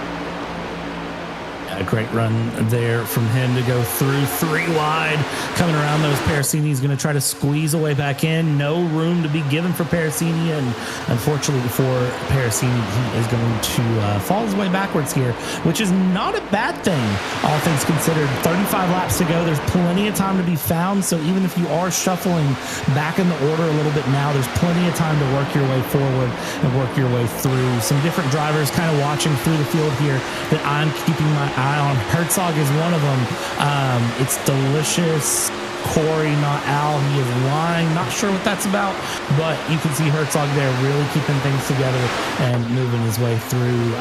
Watch the corgi of Ryan Hyatt there in 14th place. He's going to be one to keep an eye on. Zach Nerney, who doesn't know how to fill out a spreadsheet, but is running from Elbows Out Racing. His cat makes an appearance on Wednesday nights and will definitely be a driver to keep your eye on. He told me very early before this race that he was going to just cruise for about 3/4, and the final corner of the race, Nerney plans on shooting back to front. We'll see if he can make it happen. Yeah, I mean, a plan at a super speedway typically ends to be a bad idea. They call me bull. I think he might be the person that put emojis in there. I'm not quite sure, but that's Matthew Epting in the 18. He's the last driver, or actually not quite the last driver, because that goes back to Dylan Freeman, who's the last driver in the single file. And look at the 7 of Brian Hyatt there, the Corgi Mobile, pulled to the outside, had a head of steam by his lonesome. I thought he pulled out the Mario Kart turbo pad to the outside, getting the push from Herzog there, as that run has since degraded. Now they need to reformulate it on that outside lane as they get coagulated up. And Ty Bass It's hard to believe this far into a broadcast, Brad, that we really haven't uttered that name of that 2 car. Yeah, that's such a weird thing to think about when you bring up Ty Bass, and I'm just like, we haven't talked about Ty Bass because, as you said, Ty Bass is one that normally we bring up quite a bit and is out there and about and really making himself known. But right now, Ty Bass is just sort of, chilling. And I don't think it's a bad thing. I think it's an unusual thing to see, honestly, when it comes down to it. Just to go back and bring up the storyline that I think Howie is insistent that we bring up. Our race sponsor, Howie Burrows, in that number 98 Hornet Daytona USA mobile. Involved in an early wreck, involved in a ridiculous faux pas that, annihilated Avril Lavigne in the form of Dylan Freeman. And the car was given the meatball that said, you're done for the race. Now, Howie still had the fast repair available. So Howie thought, all right, I got the fast repair checked. I'm in the pits. Meatball sayonara. But no, iRacing basically said, nope, doesn't matter that you have a fast repair. You can't race. You're done. And then, magically, it said, nah, you're good. We'll give you the fast repair. You can go. But unfortunately, that was 10 laps later. Isn't that such a weird thing, too, for iRacing to do that like that? I mean, it doesn't surprise me, but it's so random to see here as we go through holding on around and, watching these battles continue to develop. The weird thing is that, with a race like this, it's not impossible to be out of, not out of the race, but to work your way back in if you're not too many laps down. You just sort of, a little bit of luck, a little bit of just, I don't know how to explain it, a little bit of luck, a little bit of just patience.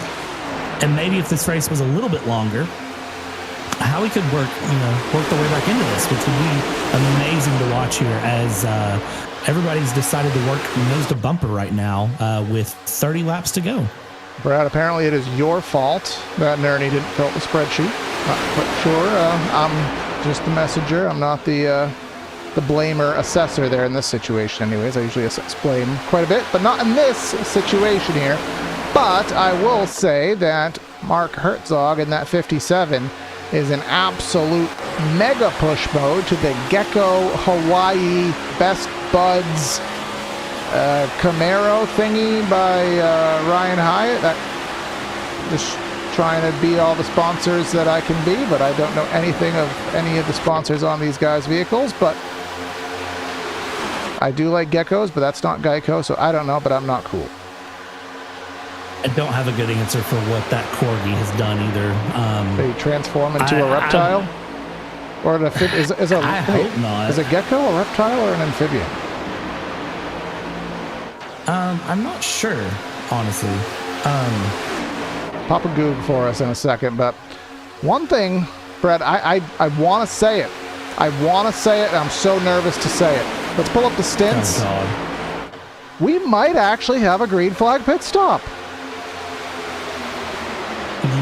You've spoken something into existence that I don't know if I'm comfortable that you've spoke it, but we'll find out. For sure. Let's just wait and see what happens here, because this is... They're not racing like it. Remember, we take our information from Al Corey, and that's proven to be accurate about 1% of the time. So he said 22 to 25 laps-ish, so we're going to emphasize the ish. That sounds weird to say. We're going to emphasize the ish. See if that's good-ish. Is that good-ish or bad? It's good-ish, because everyone's coming down right on lap number 25, Al Corey included. And everybody in. It looks like everyone making the pit stop pretty clean here, so I'm quite happy to see that come through, because I was really worried that we weren't going to see everyone get it together, but it looks like everyone has. So as they come through, they continue along. Going around the next cycle of pit stops, I would say, will be just this next green flag around. Yep, and then we're just doing some math here. So this would be till 85. That would be 27 laps to get to the finish. So that would be beyond the range of expectation here, as I can see Cat looking to pull to the inside.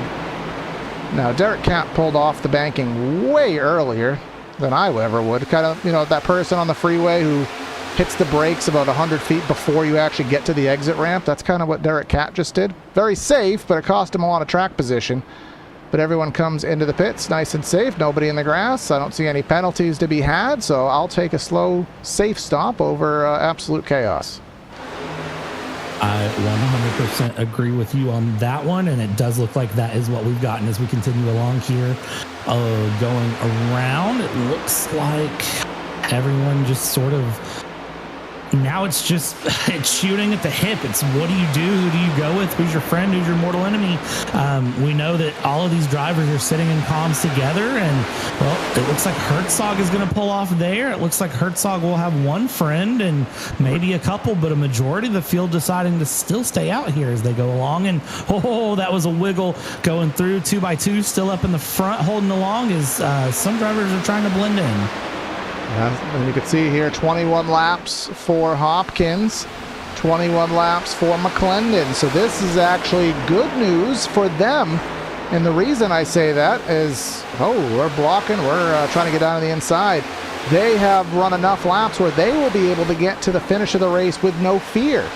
25 laps, they can go about 2-3 more for some safety if they choose to. 76 going all the way to the outside very aggressively, but they will have no fear about making it to the end of the race if we do stay green, and I think they're going to run a few more insurance laps just to, have the insurance. Yeah, they might as well at this point. I don't think it's a bad decision to guarantee yourself getting to the end if it's not going to compromise anything. But watch that blend out as they go. And if they can try to stick with the draft of that pack ahead, that's a very, very good position to find yourself in. But bad. Such a hard ask. Not good right here. They need to be single file and running as fast as possible. These drivers do. This is the battle out of the pits. These 7 or 8 drivers, whatever it may be. Led by Anthony Suarez right here. They're 38 seconds behind our race leaders. And Brad, we love doing our graphics here to kind of tell you the pit times. The last pit stop for Suarez was 30 seconds. Now that's not including the slowdown process, and that's not including the run on the apron on the outlap. So probably going to lose 40 seconds to pit, I would estimate. So they're all back in line. They got to maximize these laps to hopefully blend out with this lead pack. Yeah, it definitely looks like that is the case here. Just following along again to see who can blend where for what. This is where things get really, kind of nervous for me because anything going wrong changes everything, and that is what makes me so nervous here as we blend through in, down, in, group of 5 go through. McClendon is in, and again, I think McClendon is the one to watch at this point to follow along. Whoa! That's the 15. That's not, you can't park like that, bro. So -1 from that lead pack in the form of Keith Hanlon there, because that pit stop is not going to win any awards. But we still have a couple drivers. Daniel Williams is leading things through here with Corner and Wu. That is the only 3. Actually, no, let's take that back.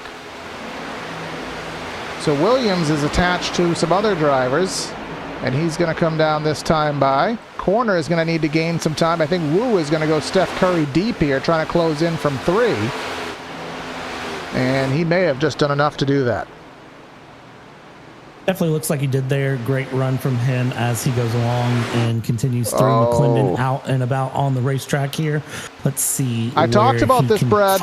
I talked about this. Getting the best pit stop is not always what you want, because what's going to happen? He is going to get annihilated by these drivers and probably get put from the leader of the pack, probably to last, because he did too good of a job on his pit stop. Yeah, I don't know that that's a bad thing, all things considered, though. We're coming up on 20 to go. So I think even if this is a case where he kind of drops back in the feet in this pack, this group, I don't think that's a bad decision. I don't think that's a bad thing right now. All right, let's see how they blend out. It looks like a fall back at least to 5th. Elton Wu, he fell back to lost the draft. But here they come up front. They are spaced out here. Williams tried to force himself to stay in the pack there, and I don't know if he's going to have enough moo juice in there to stay with him. Oh, it's ever so tight. What's the gap? What is the gap, Brad? 0.6 of a second. He can't lose more than 0.7. After 0.7, you ain't getting it back. No help from the back, so no, he's going to make it. I think he's going to make it. Definitely looks like he's going to make it here as he continues along. He's trying, he's going, fighting as much as he can here, going through, and let's see what happens. Parasini's in a great position right now, I have to say, running P2 here and continuing along. Let's see where he goes around. These are just, we're 20 to go, and I'm trying to do the calculations of who's going to be where with what, and I don't know, because again, anything can kind of turn this race upside down. Well, you have Brad Kress, Kyle Dewey, Zach Nerney. They're going to be 27 laps when 25 is the longest anyone has gone. I mean, you're going to have to go ultra fuel save mode, or hope for a caution flag. And I'm not going to utter any more words about a caution sequence because things are doing positively now, and I don't want to be the one to say anything otherwise, but you have to plan on it going green. And if that's the case, it's easy to save fuel. Let's say, let's talk about a driver I haven't talked about here. Focus on someone different here. Matt Harmon, someone that we haven't talked about much today, but he's mid-pack. He could save more than the average Joe right now because he has drivers in front of him, drivers behind him. Realistically, could probably be about 70% throttle, 60% throttle, and be just fine. Yeah, and it is interesting to kind of watch and see where he's at, what he's doing, and where these drivers are picking their strategies, what it's putting in. Is this pack is starting to accordion itself back together, which is really interesting to see here as we go through, looking forward and back. Ty Bass finding his way into P8 here with 19 laps to go. Crunch time is starting to hit, and I think some of these drivers might start to feel the pressure as we go. They're going to start to get a little more, I don't want to call it desperation, but a little more brave with the moves they make as they go along, as this pack is continuing to close together here. P8 of Ty Bass catching up there to P7 of Zach Nerney, and will continue to push this run forward here as the 35 of Daniel Williams, lone soldier there on the outside, but somehow not doing bad. Yeah, I mean, you could kind of right rear side draft your way sort of up, but this is the lead 18 drivers. Elton Wu, the Wooster, is tagging onto the caboose here as the 31 Freeman. Looks like he's going to try to make something happen with Williams up there, but 11 seconds in arrears, we find the boss man, Mr. Al Corey. He is being drafted, if you will, by Jacob Bettis. And that's about 7-8 drivers. They're not sure why they had such a bad pit stop in comparison. The times on the stat sheet look very much the same, but somehow they lost the draft. Not sure if that was just their pit in, pit out cycle. Definitely not sure either, but we'll see how that sorts itself out here. 17 to go as they cross the line. We've now gotten back into that 2x2 flow, and I mean, look at this as they push through. Dylan Freeman a little bit wiggly there, once down behind Ty Bass, gets behind Ty Bass. Let's see how they work together if they don't. 3 cars up on the top, but it's Steve McClendon leading that top line, and we know Steve McClendon's smart and fast. We know Parasini is smart and fast, and Parasini's on the low line. Probably going to look to go behind Brad Kress, if I had to guess, but maybe not for the moment. Look at McClendon just holding Suarez. And McClendon is trying to side draft and slow the momentum down of that inside lane, separate the draft a little bit, and that is actually what he has achieved. And now he's going to go side by side with the lead, has the opportunity to clear. Him and Corner can both drop down and leave Brad Kress as the charger on the outside lane, and they will choose not to. They'll choose to stay up there with Brad. I think even Brad at this point can clear. Are they going to try to clear how many of them before they drop down? That's 3, that's 4, and even 5 with Deal. Can we get 6 with Freeman clearing from the top? Answer yes. A great move there from Freeman clearing around and continuing along. Here we go, out in through the corner, out of the corner they go, and let's see how things shape up. This is where that intensity is starting to build. Things are starting to click through. We're 15 laps to go as they cross the line here, and as you can see, heading out of the tri-oval down towards 1 and 2, it's single file, but somebody has to start rolling that move up, and I do see Herzog there in the back. And it appears to be with the Popeyes car of Ben Harkham. They're going to start rolling things forward. They're going to start bringing things along, and let's see what they can do to start making a charge. Will anyone go with them? Well, it looks like Freeman's going to dive through, and we'll see how this top pack starts to kind of shatter itself as the race proceeds to end. Speaking of shattering themselves, in the race of Sean Bradley, just he is last on the lead lap in that 77. You can see the damage to the left front. Let's just check the graphic. He did not use the fast repair, and I wonder if that was because he thought more cautions were to come out and then just kind of got snookered by the fact that this thing has gone clean for the last 25, 30 laps or so. Going to go a lap down. Leaders are going to have to funnel to the inside, 2 and 3 abreast, but should be ample. And kissing the fence there is Bradley trying to get high and out of the way. But that'll put Bradley in the free pass spot, assuming he can stay ahead of Benson. Yeah, and I certainly think he can. We'll see what happens here as he goes through, though. We'll find out as he goes along. It wouldn't surprise me, but of course, to get the free pass, we have to have another caution, which isn't outside of the realm of possibilities here. Coming through the trial, 13 laps to go as they cross the line. McClendon corner, your top 2. Freeman leading the high line here, trying to find a way along into 1 and 2. We go, holding that high line here with the help of the Alani car of Daniel Williams there. He's going to drop to the low line. Good fake out there. And Harkham will now be the one to help if he decides to help. A little bit of a love tap there. I'd say a lot of a love tap there. Yeah, that was certainly a bump draft, but did it in a nice way where he kind of slowed up to the bump and then gave him one. You don't want to just absolutely surge him from about 10 miles an hour faster. That'll get them out of shape there. But look at the draft from the 16 to the 51, but it wasn't amounting to anything because the push from Harkham to Freeman, that was enough to get them to tandem style clear. And now Herzog running the outside with Seymour, Michael Seymour in the 87, a name we haven't spoken of once here today in the Navy car. And he is going to try to push Harkham with the Wooster just behind. I have a question for you, Corey, because I'm just looking through the stint tracker here and looking at how many guys are doing what with 12 laps to go. Are some guys possibly in the realm of being short on fuel? I mean, like we were saying, it's some drivers. I think the worst ones here are going to be Brad Kress, and we'll pull that up one more time on the ticker. Look for those drivers who say 16 coming to 17 laps.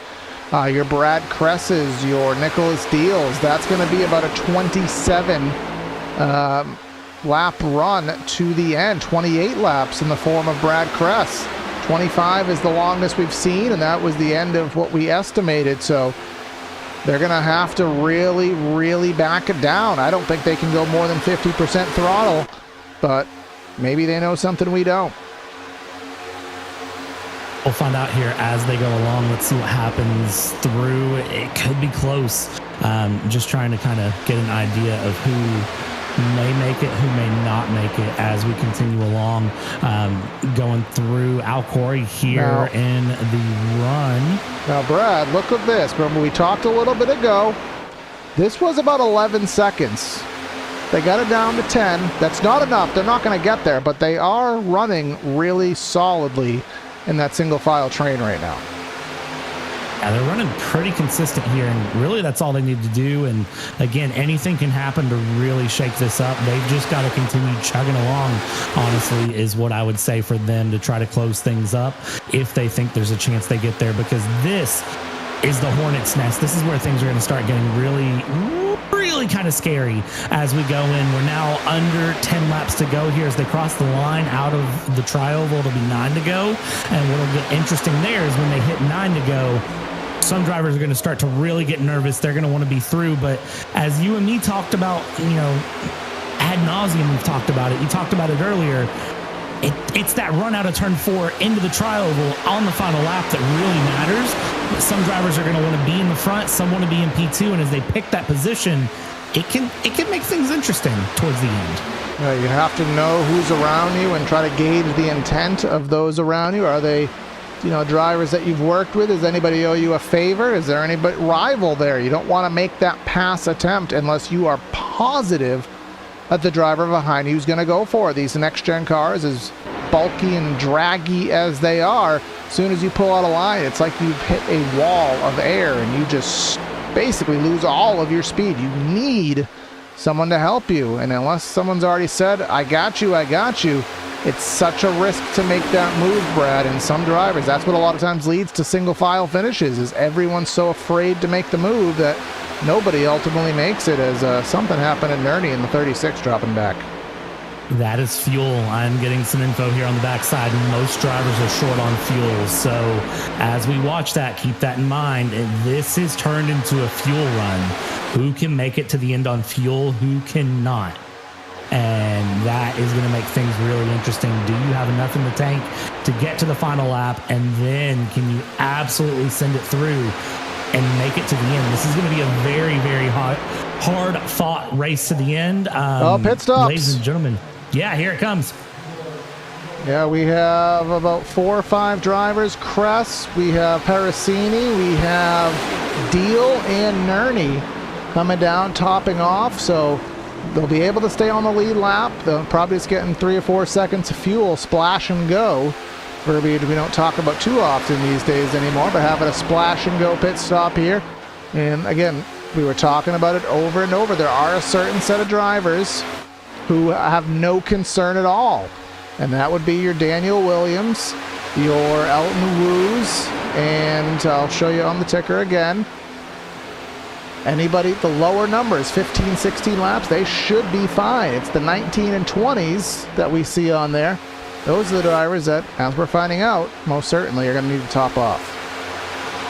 Yeah, and that's going to be so heartbreaking for some drivers, such as Harcum, who is right there in the mix, such as Ty Bass, who we haven't really talked about, but is in the swing of the front right now and could be in a great position. This is just going to put this race upside down, and it's going to just make things so hard fought for so many people. Can you do enough to actually save? And I just have to say, Dylan Freeman, I love the backside of your car. That is great. See you later, boy.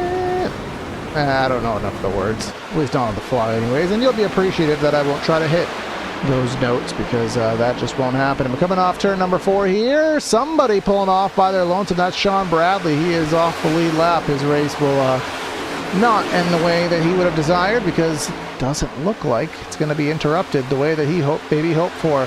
Not taking that fast repair, but Daniel Williams leading this thing through. He's one of the drivers that should be fine. Him, Wu, and Freeman, so I'd say our top 3 should be fine. We have McClendon and Corner should be fine. Seymour should be fine. And tail end of the pack here. Nope, we have Kyle Dewey. He should be fine. Michael Hopkins should be fine as well, but he is 14 seconds in arrears to this. Yeah, and that 14 seconds back is just, it spells disaster here as they go through and continue with more cars. That's a lot more cars peeling off than I expected as we continue along. Ty Bass is there. Herzog. We have Herzog, we have Crothers, and Dewey. I thought Dewey was good. Based on the numbers I saw, I thought Dewey was good. Those drivers who pitted as late as possible, who literally only have about a 23-lap run to the end, 24 laps at the most. We saw them go 25. I don't know, Brad, and it's almost impossible to remember now if any of those 25 laps were under the caution flag, because this is going to be at all these 25 laps will have been at full pace. Maybe that's too much to stretch it. Here comes Harcum. Yep. No friends. He's going deep. I would be very hard pressed if he made it. I'd be very surprised.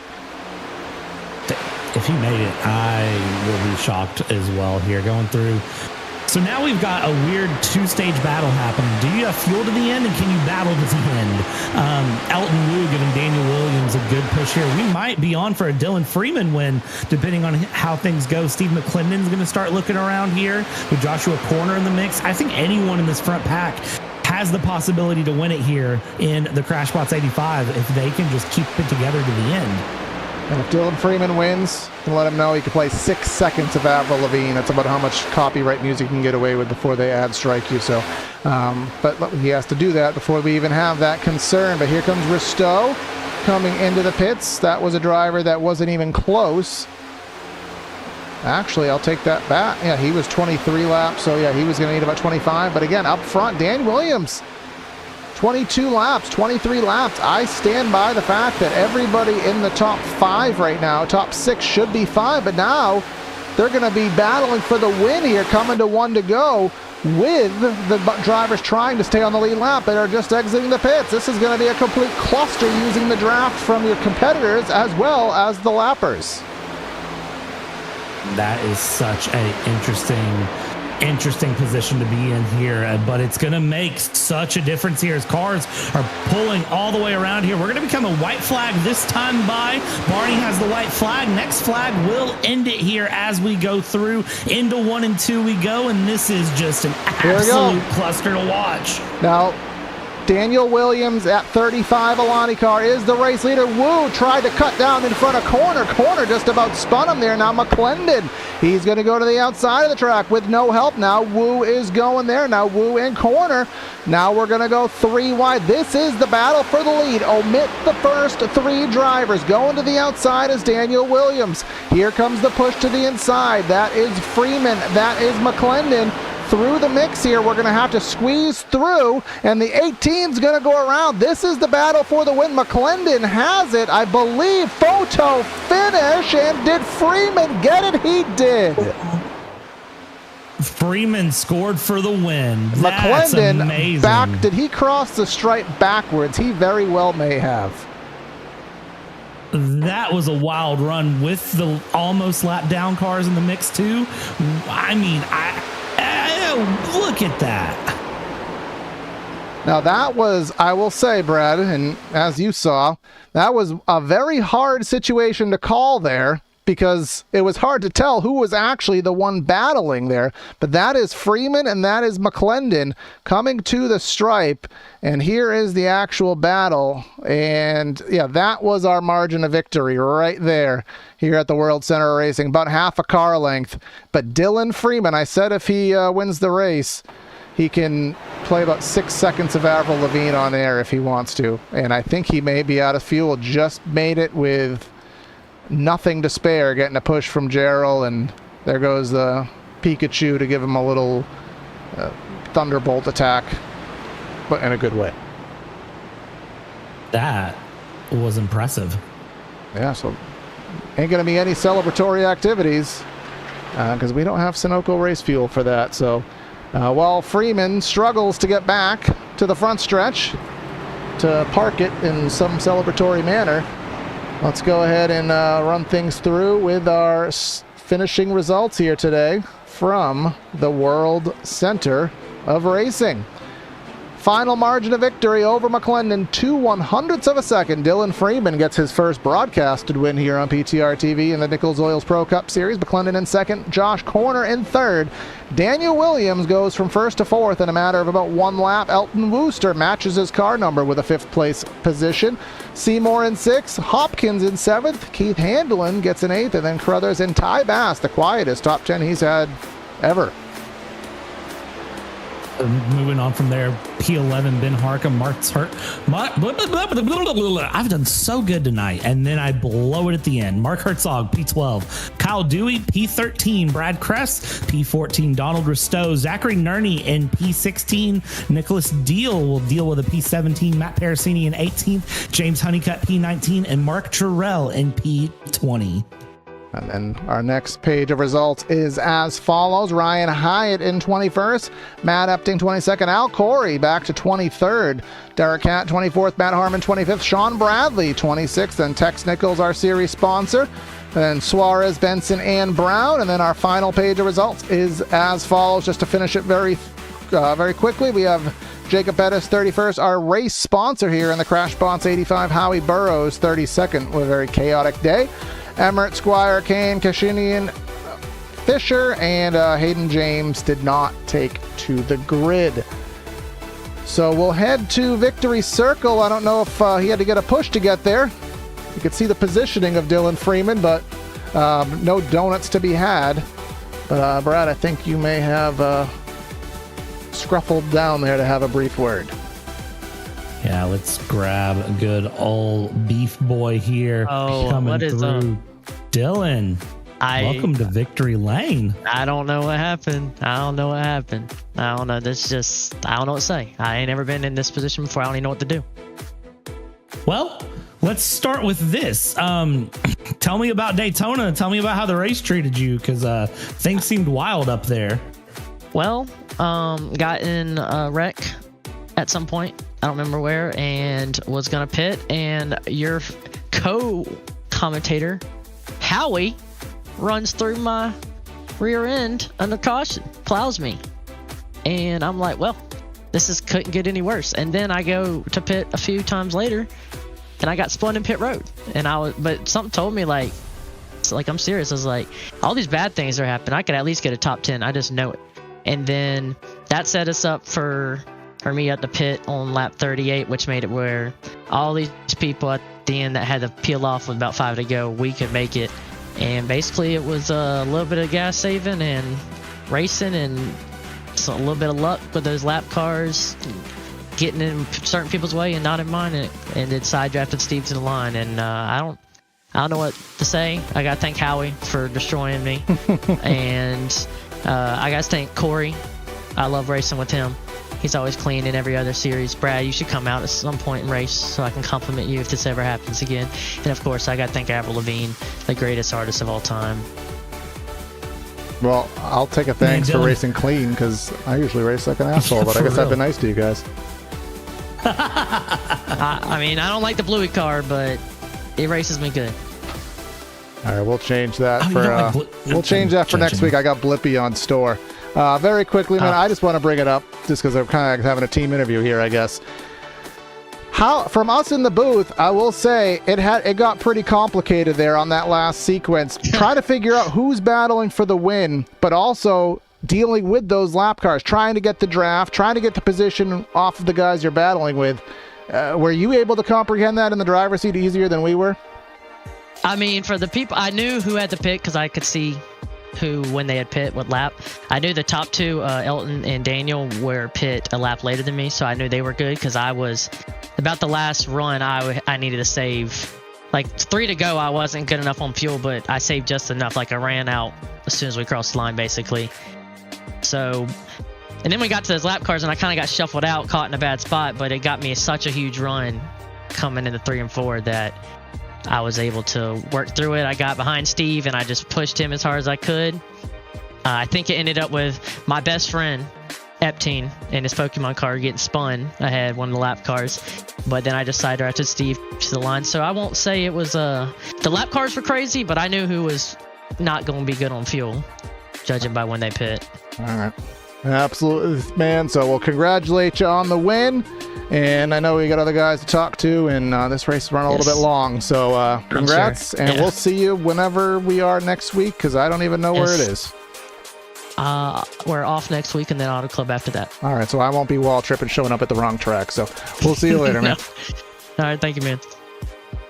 All right, and Brad, I guess we'll tag team and whatever. We're going off sequence here, and here's our champion who almost finished backwards. Steve, man, listen, I got to ask the $1 million question here. Talk me through basically that final lap, especially turn 4 to the line. I really can't, man. We had those lap cars and it just kind of diced out, and so I wasn't lifting. I didn't lift, and so I was taking every run I could. Whichever opened up, that's the way I was going. And I'm not even through going back and looking at it all, like to even gauge like what happened there. So it was fun as hell though. I'll give everybody that.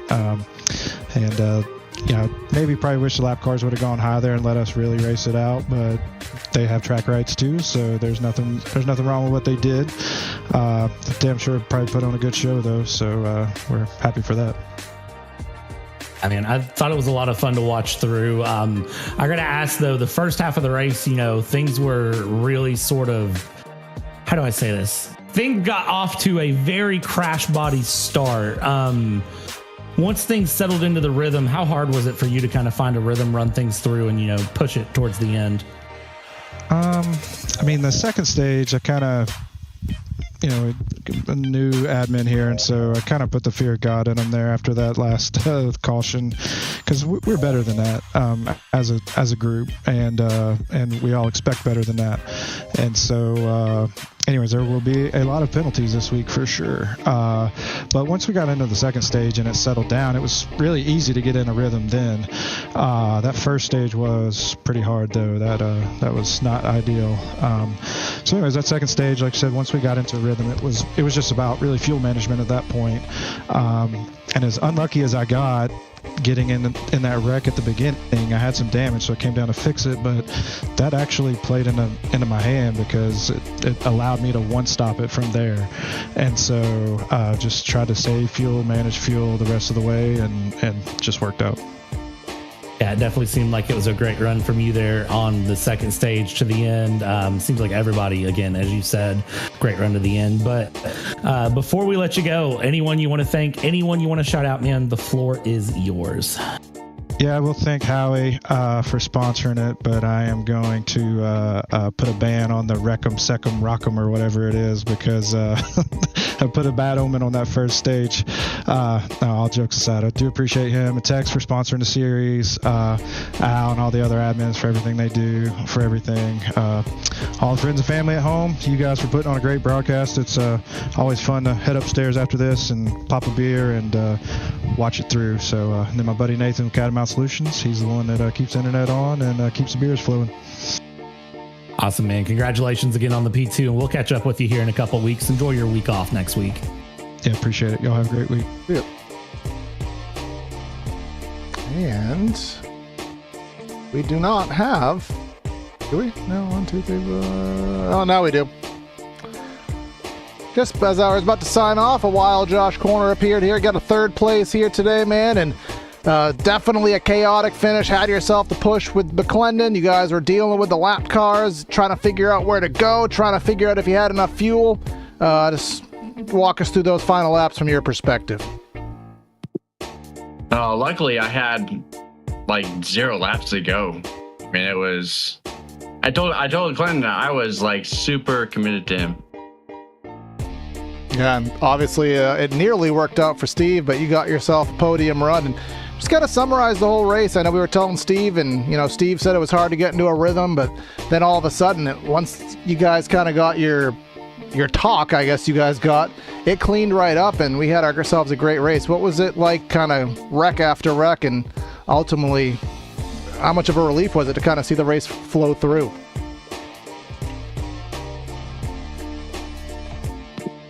That was a really good relief. I mean, I just tried to stay back as much as I could, avoid all the wrecks as much as I could also. And I mean, just watching it all, I told McClendon I told Steve I was committed no matter what. And then it just got to the final and I was like, you know what? We're going to try it. Yeah, absolutely. I mean, you got to try at the end of the day. Every man's race for them all at the very end. But our next race after an off week going to be at the Auto Club Speedway. What kind of confidence level do you have heading there? You're going to need a lot of practice. Auto Club has always been a little bit difficult, especially in these cars. Xfinity I drive pretty well with. These cars I've been trying to get used to. All right, well, you got at least an extra week of time to work on that confidence level there at Auto Club Speedway, but congrats on cracking the podium here today, Josh. Any final words before we let you go? Yeah, this is actually my first ever podium in a league race, so I'm actually proud of myself for that. Yeah, it means a little bit more, man. Congrats, and maybe another one will be in your future. I'm hoping so. You guys have a good Labor Day. See you, man. All right, Brad. So looking at the clock, the goal on these triple bypass races is about an hour and a half. Mind you, interviews ran a little bit long, but we're only about 25 minutes over here. So all in all, once it cleaned up, we actually got through to a kind of good flowing race. Yeah, man, pretty good one here going through. Again, Daytona always delivers one way or the other. You kind of go in just with a little bit of confidence and a little bit of an open mind, and you know it's going to go one way or the other. Very happy to kind of see, again, just delivering a great finish, and I'm glad that we get a week off next week for Labor Day. Absolutely here, and well, again, want to thank Howie Burrows one more time for sponsoring today's race in that number 98 Daytona USA car. That was fun. Our CrashBots 85 certainly came to fruition there. But make sure you like, share, comment, and subscribe. Chat has been fun today, but if you haven't subscribed, we're on our mission to 1,800 subscribers. I think we're only about 20 away at the time of this recording, so let's see if we can get ourselves there. We will be back on Tuesday night for one more event here at Daytona with the Triple Bypass ARCA series, and then we'll be back on Wednesday night for some more elbows out multi-class road racing. And stay tuned for some future channel updates. We got some more things cooking here in the works, but that's going to be Corey and Brad signing out of the booth. Have a great night, and we'll catch you next time. What the hell did you just say? I said see ya. Yeah.